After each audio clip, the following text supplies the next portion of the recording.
What's up, everybody? Welcome back to the VSO Gun Channel. It's great to be here as always. As you can see, I am out here at GunCon right now. If you guys are out here for GunCon, then I look forward to seeing you tomorrow. There will be a simulcast going on when I participate in the elite panel that I'm going to be participating in. But I have news for you guys today.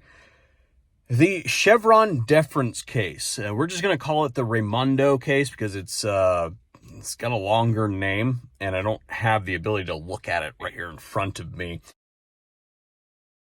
The Supreme Court has decided to strike down Chevron Deference. Now, really quick, word from our sponsor. Today's sponsor is Mission First Tactical. Special thanks to them for making today's video possible. We have all the discount codes available for you guys that want to take advantage of that. You can find all that information over at the affiliates page to get some good discounts. We have two codes. One's for everything, and the other one is for all the stuff that's getting ready to go away, like 50, 60% off. So use those to great effect. That said, this case was dropped this morning. I'm obviously on the road, so I can't show you a whole bunch of good screenshots on it, but I'll do my best to show you a few.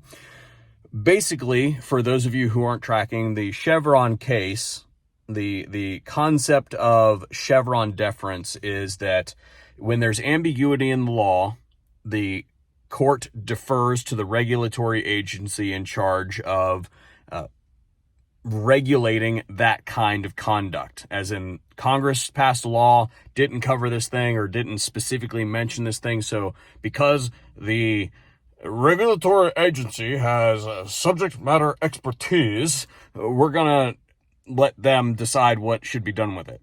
Well, the court today in the Raimondo case basically said, yeah, that's really not good, especially given the current climate that we've seen where regulatory agencies really go out of their way to try to expand their power.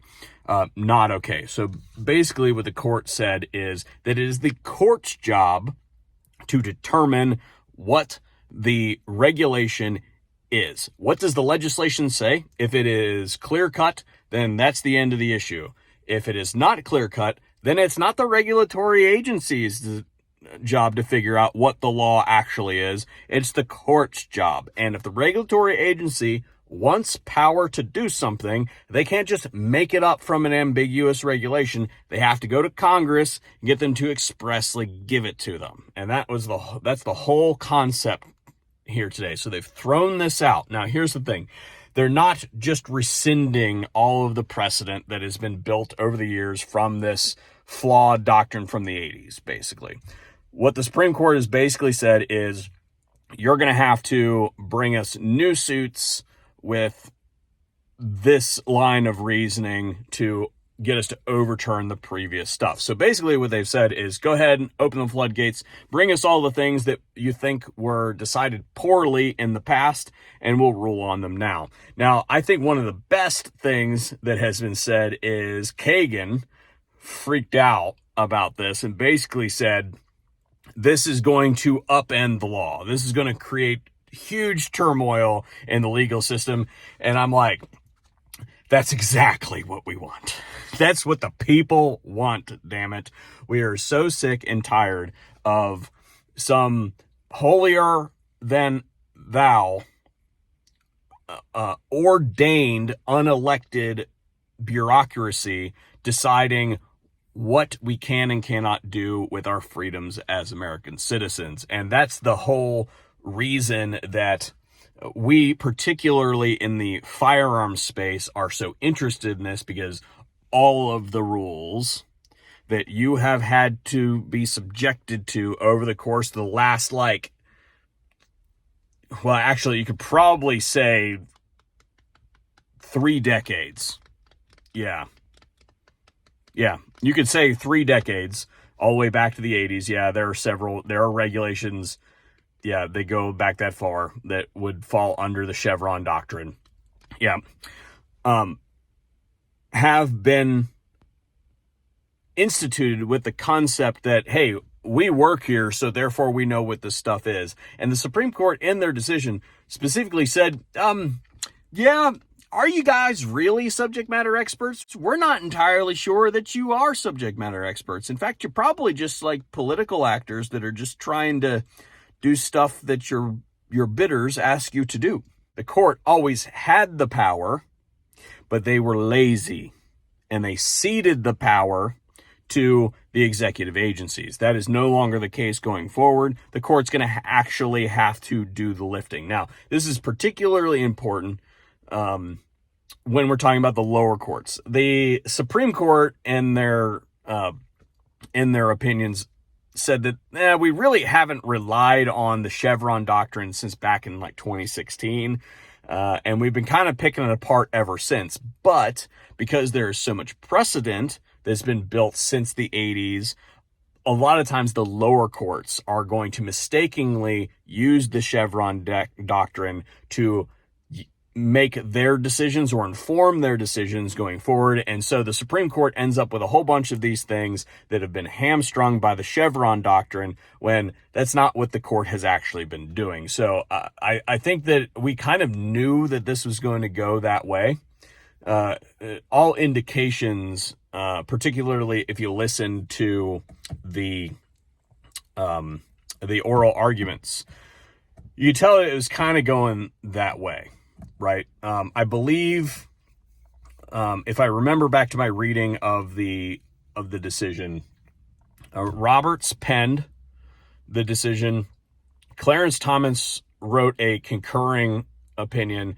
Gorsuch wrote a concurring opinion. And then Kagan wrote the dissent. And of course, Sotomayor and Jackson signed on to it because that was pretty predictable, right?